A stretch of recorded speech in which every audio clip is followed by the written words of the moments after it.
दरम्यान महाराष्ट्राच्या राजकारणावर दबदबा असलेलं घराणं म्हणजे पवार कुटुंब. पण राष्ट्रवादीमधील फुटीनंतर शरद पवार आणि अजित पवारांच्या राजकीय वाटा वेगवेगळ्या झाल्या. पण गेल्या काही दिवसांपासून शरद पवार आणि अजित पवारांच्या भेटीगाठी वाढल्यात. त्यामुळे पवार काका पुतण्या एकत्र येणार असल्याच्या चर्चांना उधाण आलंय. गेल्या 15 दिवसात काका पुतण्या 3 वेळा एकाच फ्रेममध्ये दिसले. तर दुसरीकडे पवारांच्या मनोमिलनाचा पार्ट 2 आज बारामतीमध्ये पाहायला मिळाला.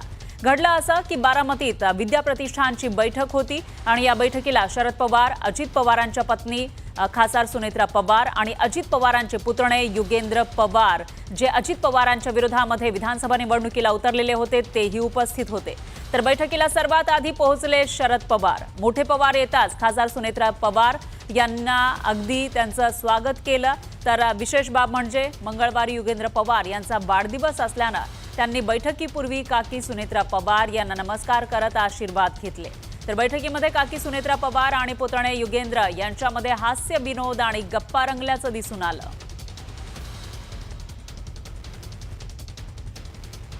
राजकारणात असेल किंवा कुटुंब म्हणून असेल, एखादं वर्ष आमचं असं गेलं त्याच्यामुळं सगळंच संपतं या विचाराचा मी तरी नाहीये आणि माझे काकी पण त्या विचाराचे ते नाहीये. आणि त्याच्यामुळं काही तिथं झालं असेल काय म्हणतो पॉलिटिकल फील्डवर, तरी त्यांच्याबद्दल प्रेम आदर हे माझ्या मनात तरी कमी झालेलं नाही.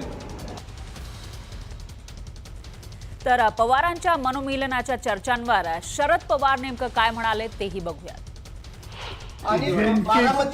जनतेच्या कामासाठी एकत्र यावं आता हाच प्रश्न करता उसाच्या संबंधीचा, उत्पादनवाढीचा, त्याचं आम्ही वर्षभर काम करतोय.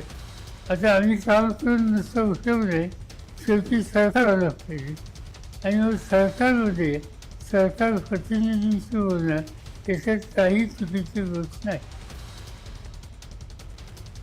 दरम्यान राष्ट्रवादी आणि इतर पक्षांमध्ये युतीचा प्रश्नच नाहीये. या भेटीतून राजकीय अर्थ काढू नये अशी प्रतिक्रिया प्रफुल्ल पटेल यांनी दिली आहे, तेही बघूयात. हे काही फार त्यामध्ये राजकीय अर्थ काढू नका. एक घरगुती कार्यक्रम होता, त्यामध्ये त्यांना भेटणं तो एक वेगळाच विषय आहे. राजकीय जो आमचा विषय आहे त्यामध्ये मी स्पष्ट करू इच्छितो की राष्ट्रवादी काँग्रेस पक्ष आणि इतर कुठल्याही पक्षामध्ये युती होण्याचा कुठेही प्रश्न निर्माण होत नाही. तर गेल्या काही दिवसांमध्ये पवार कुटुंब कधी कधी एकत्र आलं ते बघूयात ग्राफिक्सच्या माध्यमातून. मागील काही दिवसात पवार काका पुतण्यांच्या भेटीगाठींचा सिलसिला वाढल्याचं दिसतंय. सगळ्यात आधी तर यावर्षीच्या जय पवार यांच्या साखरपुड्यामध्ये कुटुंब एकत्र आलेलं होतं 10 एप्रिलला आणि त्या ठिकाणी सर्व कुटुंबच एकत्र होतं. तर 12 एप्रिलला रयातच्या बैठकीमध्ये हे दोघे एकत्र दिसलेले होते. रयातच्या बैठकीमध्ये अजितदादा आणि शरद पवार हे उपस्थित होते आणि त्याच्यानंतर 21 एप्रिलला साखर संकुलातील बैठकीमध्ये पवार काका पुतण्या हे शेजारी बसलेले होते. तेव्हा ही चर्चा रंगली होती. बैठकीनंतर बंद दाराआड या दोघांमध्ये चर्चा झाली आणि त्याच्यानंतर 22 एप्रिलला विद्या प्रतिष्ठानच्या बैठकीमध्ये शरद पवार आणि सुनेत्रा पवार या एकत्र दिसलेल्या आहेत. तर ह्या झाल्या भेटीगाठी या दोन्ही पवार कुटुंबातील. दरम्यान गेल्या काही दिवसात अजित पवारांनी कोणकोणती सूचक अशी विधानं केली तेही आपण बघूयात.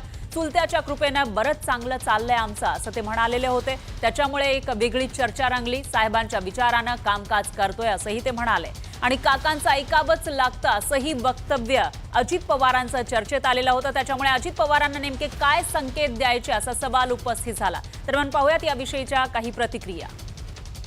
आता शरद पवार अजित पवार जो निर्णय घेतील तो अनेक वर्ष मी मानतच आली आहे, तर आज का नाही मानणार.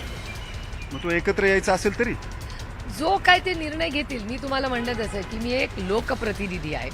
जर तरची उत्तरं द्यायचा मला अधिकार नाही.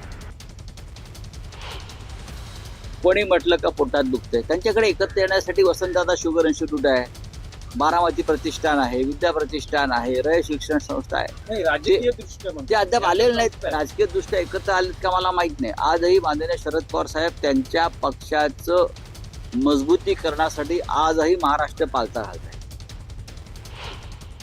रयत शिक्षण संस्था किती शाळा आहेत, किती विद्यार्थी आहेत. अनेक विद्यार्थी IAS ऑफिसर, MPSC ऑफिसर, मंत्रालयामधले 30% अधिकारी तर रयत शिक्षण संस्थेचे विद्यार्थी आहेत. आता त्या निमित्ताने जेव्हा भेटीगाठी होतात शरद पवार एक कंपार्टमेंटलाइज करतात. ते असं नाहीये की अजित पवारांनी भेटूच नाही असं नाही होत कधी. पण जेव्हा विचारधारेचा प्रश्न येतो तेव्हा 100% माझ्याकडनं खात्री घ्या, शरद पवार कधी विचारधारेशी कॉम्प्रोमाइज करतात.